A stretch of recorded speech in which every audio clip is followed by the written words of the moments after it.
নমস্কার, আমি অয়ন। একই কাণ্ড, সব কি গুলিয়ে গেছে ডোনাল্ড ট্রাম্পের? ইরানকে নতজানু করতে পারেননি। এদিকে বলছেন ইরানের সঙ্গে যুদ্ধ জয় হয়ে গেছে, আমেরিকা যুদ্ধে জিতেছে। তাহলে বিশ্বকাপ থেকে সরানোর চক্রান্ত কেন করছেন ইরানকে?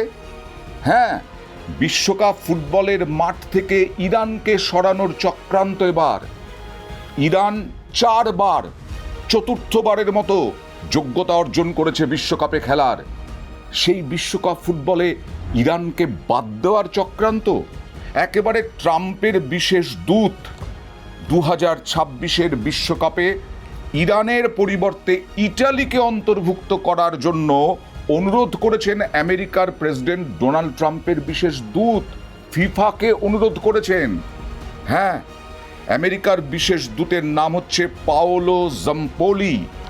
তিনি আবার সংবাদ মাধ্যমেও বলেছেন, কি বলেছেন, যে ট্রাম্প এবং ফিফা সভাপতি জিয়ান্নি ইনফান্তিনোকে প্রস্তাব দেওয়া হয়েছে বিশ্বকাপে ইরানের বদলে ইটালিকে অন্তর্ভুক্ত করার।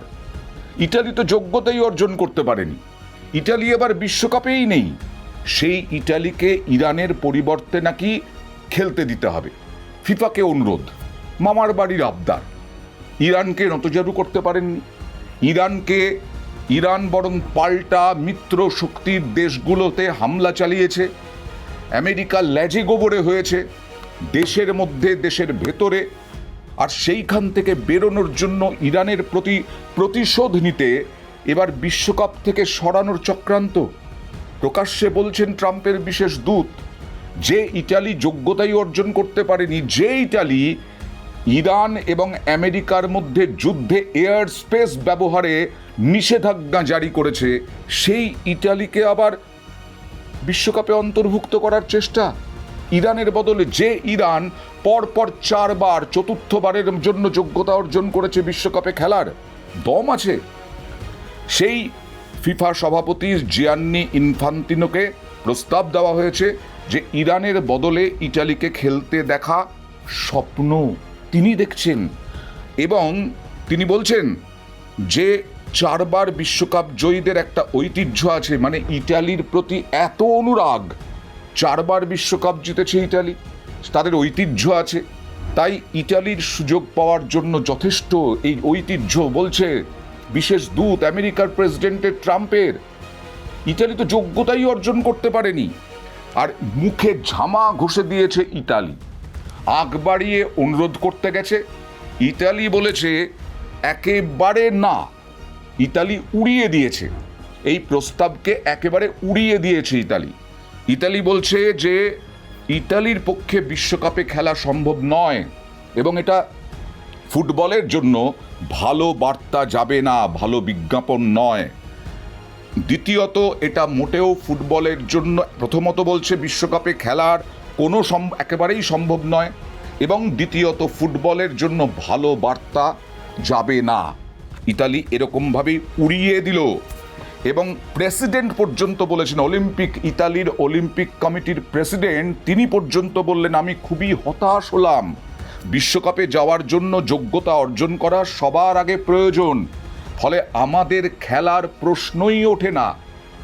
ইতালিরও শিরদাঁড়া আছে, আমেরিকার সেই শিরদাঁড়াটা কতটা আছে এতেই বোঝা যাচ্ছে।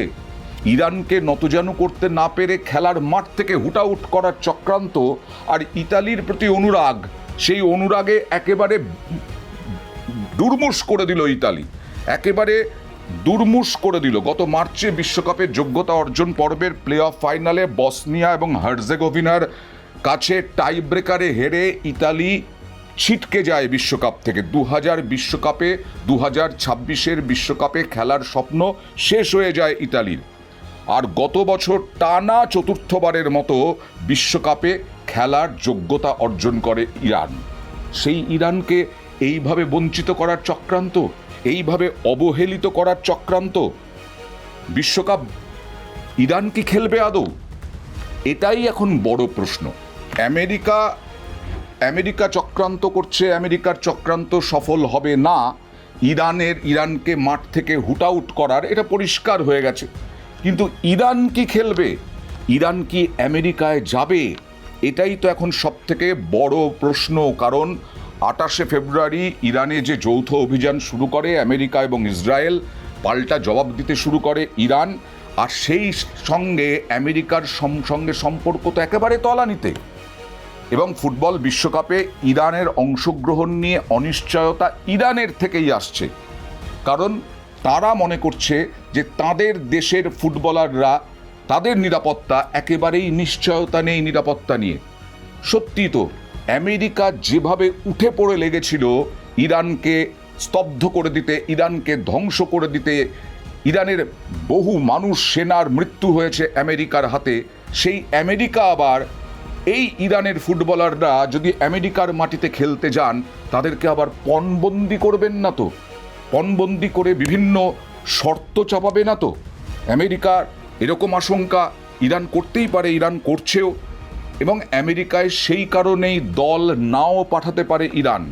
এখনও সে দেশের ক্রীড়ামন্ত্রী আহমেদ দানিয়ান মালি জানিয়েছেন নিরাপত্তা সংক্রান্ত এবং রাজনৈতিক সব কিছু খতিয়ে দেখে চূড়ান্ত সিদ্ধান্ত নেওয়া হবে।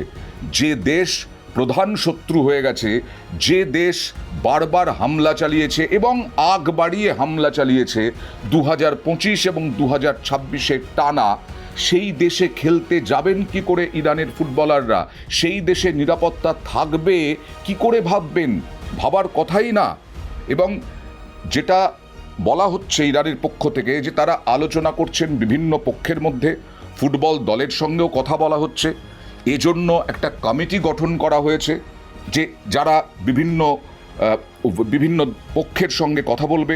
কমিটির সদস্যরা সংশ্লিষ্ট সব পক্ষের সঙ্গে যোগাযোগ রাখছে। ফুটবল দলকে প্রস্তুতি চালিয়ে যেতেও বলা হয়েছে। শেষ মুহূর্তে দল পাঠানোর সিদ্ধান্ত হলেও যাতে সমস্যা না হয় সেই জন্য প্র্যাকটিস একেবারে চলছে। কিন্তু ইরানের তো সার্বভৌমত্ব আছে, ইরানের তো সম্মান মর্যাদা আছে। ইরানের সবথেকে বড় কথা নিরাপত্তার প্রশ্ন। যে ইরানকে ভেতরে ঢুকে হামলা চালাচ্ছে আমেরিকা, সেই ইরানের ফুটবলাররা যাবেন, সেই ইরানের টিম যাবে, সেখানে আমেরিকার মাটিতে কতটা নিরাপত্তা থাকবে? সম্পূর্ণভাবে নিরাপত্তা এবং রাজনৈতিক পরিস্থিতির ওপরেই নির্ভর করছে ইরান তাদের ফুটবল টিম পাঠাবে কি না। এবং তারা আত্মবিশ্বাসী। ইরান একটা চতুর্থবার বিশ্বকাপে খেলার যোগ্যতা অর্জন করলো, ভারত তো আমরা পারি না। ইরান ওই অল্প সংখ্যক মানুষ নিয়ে যে দেশ, সেই দেশও চতুর্থবার টানা বিশ্বকাপে খেলার যোগ্যতা অর্জন করা সহজ কথা নয়। তাই তারা বলছেন তারা আত্মবিশ্বাসী যে যখন প্র্যাকটিস চলবে, প্র্যাকটিস চলছে, এবং যাতে ভালো খেলেন বিশ্বকাপে, ভালোভাবেই খেলবে। যদি বিশ্বকাপে খেলতে যায় তাহলে ভালোভাবেই খেলবে, এরকম আত্মবিশ্বাসীও তারা। কিন্তু বিশ্বকাপে অংশগ্রহণ নির্ভর করছে সরকার এবং জাতীয় নিরাপত্তা পরিষদের সিদ্ধান্তের ওপরে। অর্থাৎ আমেরিকা একদিকে চক্রান্ত করছে ইরানকে হুটআউট করে দেওয়ার জন্য, বিশ্বকাপের মাঠ থেকে, ফুটবলের মাঠ থেকে, খেলার মাঠ থেকে কতটা প্রতিশোধ স্পৃহা আমেরিকার মধ্যে। ইতালি হুটআউট করে দিচ্ছে যে এইভাবে আমাদের আমেরিকারও অনুরোধে খেলা সম্ভব নয়, কারণ ইতালি যোগ্যতা অর্জন করেনি। আর ইরান পাল্টা এখন চাপে রেখেছে ফিফাকে যে আমেরিকার মাটিতে যদি নিরাপত্তা না পাওয়া যায়, যদি মনে করা হয়, তাহলে তারা দল পাঠাবে না। আজকে ভারত অপারেশন সিঁদুর করেছিল পাকিস্তানের উদ্দেশ্যে। পাকিস্তানের সমস্ত কিছু আমরা ধ্বংস করে দিয়েছিলাম, জঙ্গি ঘাঁটি বিশেষ করে। তারপরে পাকিস্তান ভারতে খেলতে চায়নি। আমাদের জন্য আমাদের মাটিতে কিন্তু পাকিস্তানের নিরাপত্তা ছিল, আমরা কিন্তু আগ বাড়িয়ে হামলা করিনি। আমাদের এখানে জঙ্গি হামলা হয়েছিল পাহেলগাঁওয়ে, তাই আমরা জঙ্গি ঘাঁটি ধ্বংস করেছিলাম। জঙ্গি ঘাঁটি যে ঘাঁটিগুলো জঙ্গিরা ব্যবহার করে, যে বিমান ঘাঁটিগুলো জঙ্গিরা ব্যবহার করে, সেই ঘাঁটিগুলো আমরা ধ্বংস করেছিলাম। কিন্তু আমেরিকা শুধু নিজেদের নিরাপত্তার জন্য নয়, ইসরায়েলের নিরাপত্তার জন্য এবং ইরানকে ধ্বংস করার জন্য হামলা চালিয়েছিল আগ বাড়িয়ে। আর তাই খুব স্বাভাবিক পাকিস্তান খেলতে আসেনি ভারতের নিরাপত্তার জন্য, কিন্তু আমাদের এখানে পাকিস্তানের টিমের, বাংলাদেশের টিমের সম্পূর্ণ নিরাপত্তা ছিল। আর আমেরিকা যেখানে হামলা চালাচ্ছে আগ বাড়িয়ে, সেখানে আমেরিকার মাটিতে ইরানের কি করে নিরাপত্তা থাকতে পারে? এখন দেখার ইরান নিজে থেকেই খেলতে চায় না না চায়।